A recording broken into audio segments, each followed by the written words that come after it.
Get someone to hold the back of the scooter down, then grasp the forks firmly and try and push and pull them forwards and backwards. Any play here will be the result of worn steering head bearings. New parts are not expensive, but the labour to fit them will be, as a fair amount of stripping down is needed to get at them. On older models, before the PX, make sure the steering lock works correctly, as there is not usually an ignition switch on these scooters, so theft is incredibly easy. Lock keys seem to go missing over time, and replacing the lock isn't straightforward, especially on scooters from the early 1960s, where the front forks have to be dropped out of the frame first.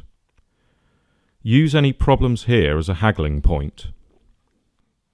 From 1984 on, the PX had a combined ignition and steering lock, which improved security enormously. Check the key slot for signs of damage, and make sure that the key turns to each position positively, as the assembly can become sloppy over time, making it harder to reliably select ignition. Check brake discs for scoring or heavy wear lips on the outer edge.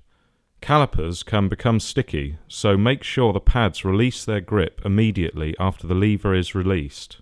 It is possible to overhaul the caliper as parts are available, but the fittings rust internally, making the job difficult. Bleed nipples sometimes stick and break off when removal is attempted.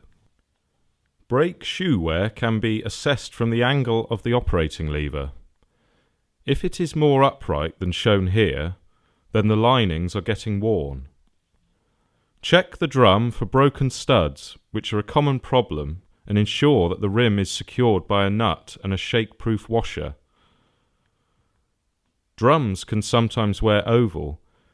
This can be detected on a test drive, as a pulsing sensation will be left coming back through the lever as the brake is applied. Older Vespas have a more complicated front fork setup. Make sure that the spring and shock absorber are securely mounted, as wear is common. When test driving models like these, listen carefully for clonks, as the pivot pins holding all this together are also prone to wear. Tyre tread depth is easily assessed, but also look for any signs of uneven wear which could indicate worn bearings, or even worse, damaged engine mounts at the back. If the scooter has been off the road for any length of time, budget to replace the tyres, as they go hard with age, and with such a small contact area with the road, they need to be in good condition. To check out the wheel bearings, grasp the wheel at roughly the 2/4 to 3 position and push and pull. If there is movement, the bearings may be worn. Try spinning the wheel and listening for any telltale grumbling. On PX models, there is always a little movement to be found at the front, and on all models of Vespa at the back due to their design, as you are really testing the output bearing at the rear. It should only be slight though.